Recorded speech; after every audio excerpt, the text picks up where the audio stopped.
Hello everybody, thank you for watching my video.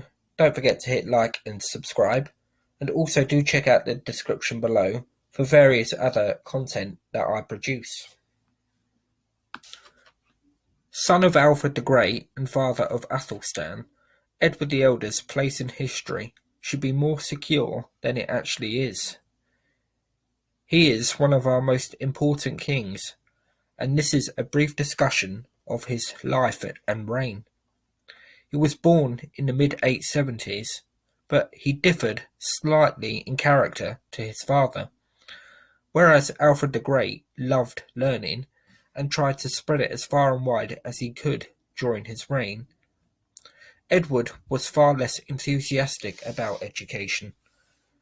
However, this did not stop his father from ensuring that Edward received excellent tutoring, and Edward did his learning alongside his sister Athelflaed, as well as the children of members of the nobility. So it was a bit like Edward going to school. Whether Edward enjoyed having his nose buried in books or not, it soon became clear that his father was raising a boy capable of strong kingship. In his teens, Edward led expeditions against the Vikings, and he enjoyed some success, including at the Battle of Farnham. Here, Edward had led the Anglo-Saxon army, albeit under the instructions of his father, and he won victory in battle. Edward attempted to make his victory even more emphatic as he went to pursue the fleeing Viking army. The Vikings appeared to be cornered, but the Saxons were running out of food and other essentials. To boot, the agreed military service time was running out for many of Edward's men, and before Alfred could link up with Edward, the bulk of the Saxon army was heading home.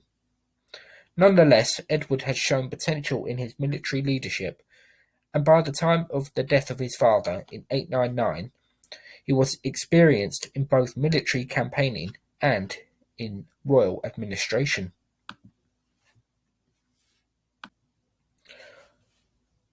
Edward's succession in 899 didn't go unchallenged.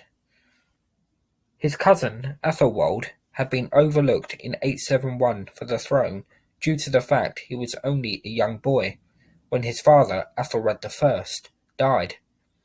It had been logical to pass over the young Athelwold in 871, as Alfred the Great at the time was a grown man, in his 20s, and what was needed was a man, not a boy, to succeed to the throne.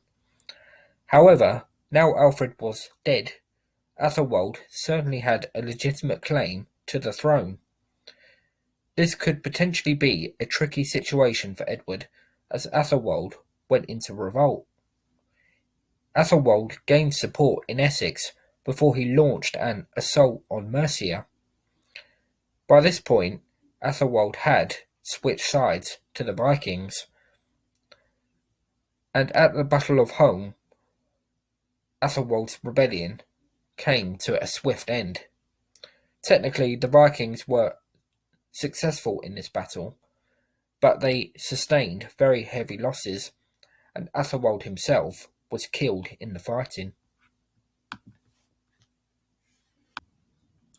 Edward could now focus on ruling, and in 909 he launched a vicious assault on the Vikings in the north, where many of his enemy were killed, and a high number of their cattle and crops were wiped out. And the following year, in 910, Edward continued his momentum with victory at Tettenhall. In around 912, Edward built defensive fortifications across Hertfordshire. And alongside the gains that he was making, his remarkable sister Athelflaed was also contributing to the magnificent Saxon progress that was being made against the Viking invaders. But away from his exploits on campaign for a moment, Edward also provided clear and strong laws. When it came to buying property, he ruled that such transactions should be presided over by trustworthy men to ensure that no misdeeds were carried out. Anyone that did gain property through deceptive means would face fines that increased steeply with every offence. If theft was committed, forfeiture of property could be expected, or if the guilty person had little or no property, then other punishments could be handed out. Perjury, assisting an offender, as well as many other crimes, had punishments very clearly outlined by Edward.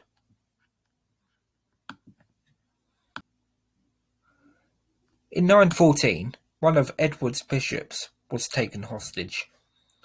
Edward didn't hesitate to pay the ransom, and that same year he went to Buckinghamshire, where he built further defensive fortifications. In the years 916 to 917, Edward appears to have had to deal with a rebellion in Huntingdon, which he eventually defeated, and homage was paid to him by the rebels. By the end of the late 910s, Edward had brought under his control most of what we now call southern England, and with the gains that Ethelflaed had made in the Midlands, Edward's reign was fast becoming a highly successful one. When he died in 924, he left the path clear for his son Athelstan to continue the huge progress that Anglo-Saxon England was making.